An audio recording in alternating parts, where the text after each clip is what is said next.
साथियों, एक औरत पिछले 3 सालों से विधवा होती है, लेकिन दिन रात वो किसी व्यक्ति से फ़ोन पर बातें करती है। उधर से फ़ोन आता है तो वो कहता है कि हेलो मेरी विधवा रानी, कैसे हो। तो वो कहती है, अरे यार तुम तो सब जानते हो, फिर भी आप विधवा कहते हो। साथियों, कॉल चलती रहती है।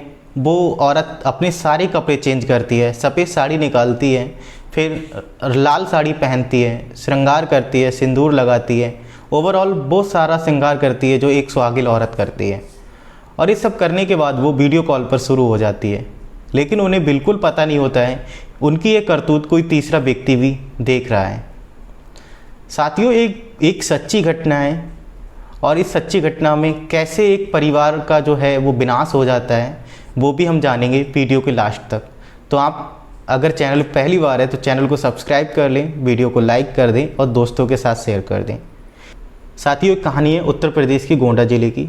गोंडा ज़िला जो है वो अयोध्या और बस्ती के बीच में है। यहाँ एक गांव लगता है बिछिया चैन। बिछिया चैनपुर के एक युवक के साथ में एक लड़की की शादी होती है जिसका नाम गुड़िया होता है। गुड़िया और रामकरण अपना जीवन अच्छे से बिता रहे थे। रामकरण का काफ़ी बड़ा परिवार था। उसके घर में उसके 3 भाई, उसके पिता, माँ और बहन और भाभी, ये सब लोग खुशी खुशी जीवन अपना बिता रहे थे। लगभग रामकरण की शादी के 2 साल होते हैं, फिर घर में झगड़े शुरू हो जाते हैं। झगड़े काफ़ी हद तक बढ़ जाते हैं, एक दूसरे को देखना पसंद नहीं करते हैं। तो एक दिन क्या होता है, अचानक से रामकरण की जो पत्नी होती है गुड़िया, वो दौड़ते हुए भागते हुए जाती है, चिल्लाते हुए जाती है और थानेदार साहब से कहती है कि साहब मुझे बचा लो, मेरे पति को बचा लो, और ज़ोर ज़ोर से चिल्लाने लगती है। तो थानेदार साहब कहते हैं, सोचते हैं कि आखिर ऐसा क्या हुआ, उसको शांत करते हैं, उससे पूछते हैं कि क्या हुआ है, शांति से बताइए। तो वो कहती है, साहब मेरे जो ससुर हैं, मेरे जो देवर हैं, उनकी नीयत ख़राब हो गई है।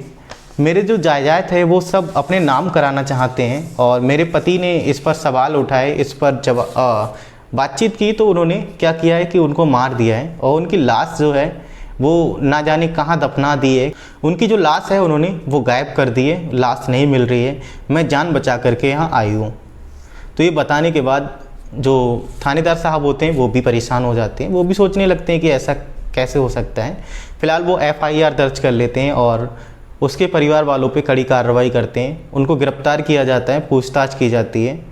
पूछताछ करने के बाद में उनसे कहा जाता है कि कहाँ आपने मार के डाला है, उसकी लाश कहाँ है। पर वो कहते हैं कि साहब हमने नहीं मारा है, हमें नहीं पता है, वो गुड़िया ने कुछ किया होगा, पर लाश का पता नहीं चलता है। तो इनकी जो कार्रवाई है वो आगे बढ़ाई जाती है। कोर्ट के द्वारा इन लोगों को 3 साल की सज़ा मिलती है। अब ये लोग जेल चले जाते हैं। इधर जो गुड़िया है वो अपने घर जाती है। अब मस्ती से गुड़िया रह रही है, खुशी खुशी अपना जीवन बिता रही है। दिन रात अब और ज़्यादा वो कॉल पे बात करती है। अब गांव में हड़कंप मच जाता है कि आखिर अब इस परिवार का क्या होगा। जो घर के 4 सदस्य थे वो तो जेल में हैं, और रामकरण का पता नहीं है कहाँ है, मर गया है या जिंदा है। तो इस तरह के कयास लोग लगाने लगते हैं कि अब परिवार का विनाश हो जाएगा। परिवार में छोटे छोटे बच्चे हैं और जो घर की बहुएं हैं वो क्या करेंगी। पुलिस की कार्रवाई चलती है, उधर वो लाश की खोजबीन में लगी होती है, पर लाश नहीं मिलती है। तो साथियों, धीरे धीरे टाइम बीतता है, बातें आगे बढ़ती हैं। अब 1-1.5 साल हो गया है उनकी सज़ा को, वो जेल में हैं। इस दौरान कुछ रिश्तेदार उनके मिलने जाते हैं जेल में। तो जो जेल में बंद होते हैं रामकरण के भाई लोग, तो वो पूछते हैं कि क्या कुछ पता चला लाश का। तो वो कहते हैं हमें क्या पता, मारा आपने लाश को छिपाया होगा, अगर पता हो तो बता दो। तो वो कहते हैं ऐसा हमने बिल्कुल कुछ नहीं किया है, अगर कुछ पता चले बाहर लाश का तो हमें बताना, तो हम कुछ बातचीत करके और केस सुलझा लेंगे ताकि हमें थोड़ा राहत मिल जाए। तो रिश्तेदार कहते हैं ठीक है, ऐसा कुछ पता चलेगा तो हम बताएंगे। अब चीज़ें आगे बढ़ती हैं। साथियों, एक दिन उस घर की औरतें उनसे जेल में मिलने जाती हैं। तो जो औरतों के ससुर होते हैं वो कहते हैं कि बहू, गुड़िया बहू का क्या हाल है, वो कैसी है, अच्छी तो है ना वो।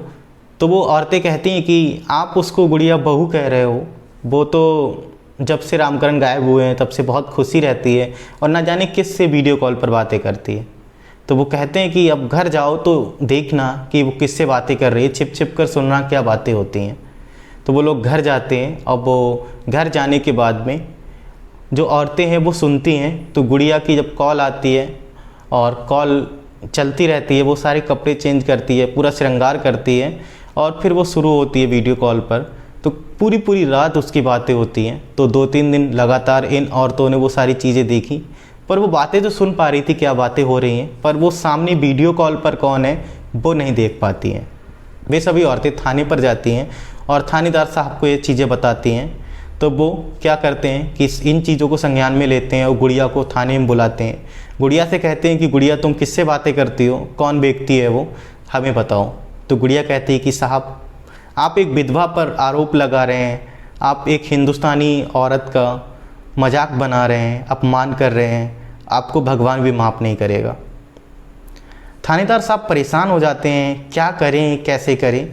तो वो एसपी साहब से सलाह लेते हैं, कहते हैं कि सर ऐसा वाक़या है, एक औरत है जिसका पति इतने सालों से गायब है और वो दिन रात किसी से फ़ोन पर बातें करती है और वो मानने को तैयार नहीं है कि हाँ वो किसी से बातें करती है। तो एसपी साहब कहते हैं कि उसका नंबर जो है वो सर्विलांस पे लगवा दो, उसकी ट्रैकिंग करेंगे और पता चल जाएगा कि कौन व्यक्ति है जिससे वो बातें करती हैं।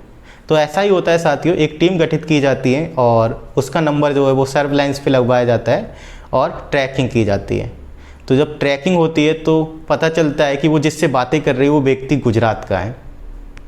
एक टीम गुजरात जाती है, गुजरात में जाने के बाद उस व्यक्ति को गिरफ्तार करती है। गिरफ्तार करके जब लाते हैं दोस्तों, पुलिस जिसको गिरफ्तार करके लाती है वो रामकरण होता है। लोग जब देखते हैं तो हैरान हो जाते हैं, लोगों के पैरों के तले धरती खिसक जाती है कि गुड़िया कितना झूठ बोल रही थी, रामकरण भी कितना झूठ बोल रहा था। उसने अपनी पत्नी को भी धोखा दिया है, परिवार को भी धोखा दिया है।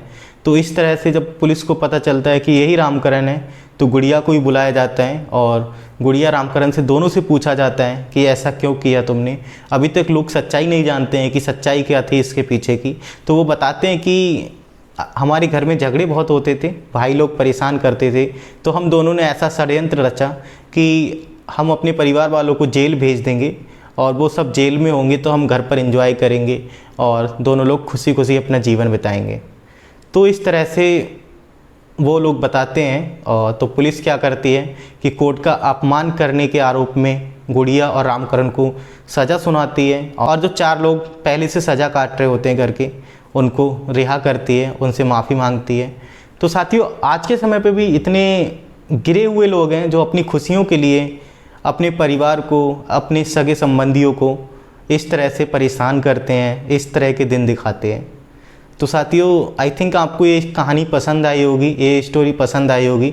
अगर पसंद आई तो चैनल को सब्सक्राइब करें, वीडियो को लाइक करें और दोस्तों के साथ शेयर करें ताकि मेरा हौसला बढ़ता रहे। और मिलेंगे नेक्स्ट वीडियो में। Thanks for watching.